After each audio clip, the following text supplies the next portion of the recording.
What's going on, guys? It's Steve. So Chris Paul, this is sad.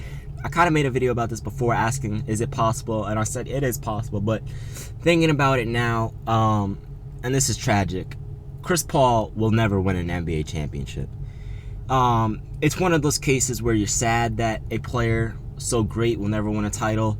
Players like, players on this list, Carmelo Anthony, Allen Iverson, the list can go on. But when you truly think about it, Chris Paul will probably never win an NBA championship. Here's the thing. With LeBron James finally having teammates in his prime that are star players in Kyrie Irving and Kevin Love, there's just no chance it's going to happen.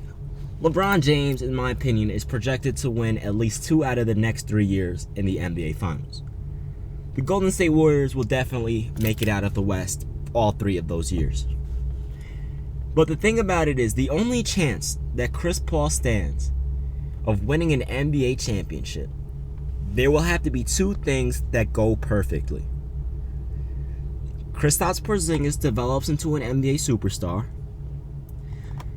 and Derrick Rose somehow, some way, has a terrible season, he gets injured, and the New York Knicks get rid of him. That's the only chance Chris Paul has of winning an NBA title, because if Chris Paul teams up with Carmelo Anthony and Kristaps Porzingis, they would have a really good chance of winning an NBA championship. But even then, it's not guaranteed with the Cleveland Cavaliers, with LeBron having great teammates like that. I hate to say this, even though I like saying it, but I hate saying it so much because it's kind of unfair for every other NBA player. But LeBron is so freaking good at basketball that if you give him one decent player that averages or just helps him win, he's a solidified NBA champion.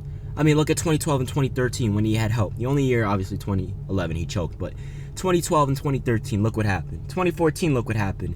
Dwyane and Bosh underperformed, and look, he lost. 2015, Kyrie and Kevin Love, they were out from injuries, and he still forced 6 games. 2016, 2016, Kyrie Irving averages 27, and Kevin Love does his thing defensively and on the glass, and Tristan Thompson as well.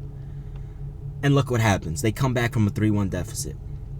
Now, the only chance that the Knicks would have, if Chris Paul went to New York, of winning an NBA title would be if LeBron James plays passive like he did against the Golden State Warriors to start off the first 4 games in the 2016 NBA Finals. Here's the thing. If LeBron would have played like that against Kevin Durant, he probably would have lost. If LeBron would have played like that against Kobe in his prime, he probably would have lost. If LeBron played like that against Dwyane Wade in his prime, he probably would have lost.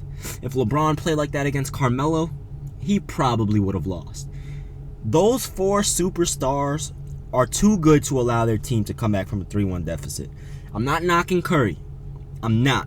It just all comes down to the height, the weight, what you can do on the floor. And I'm not knocking Curry. Curry's a great player. So, when it comes to that, their chances, if Chris Paul ever teamed up with Melo, the chances of them actually beating the Cleveland Cavaliers would probably be slim. But it is possible.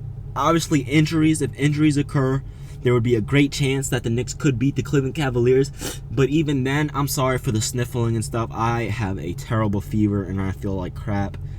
But even with the sniffling and things like that, it's still not possible.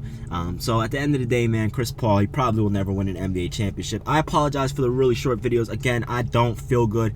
I can't even open my eyes because they hurt so much. I have a terrible fever. I hope it ain't the Zika virus if I'm down here in Florida. Anyway, guys, I'm out of here. Peace.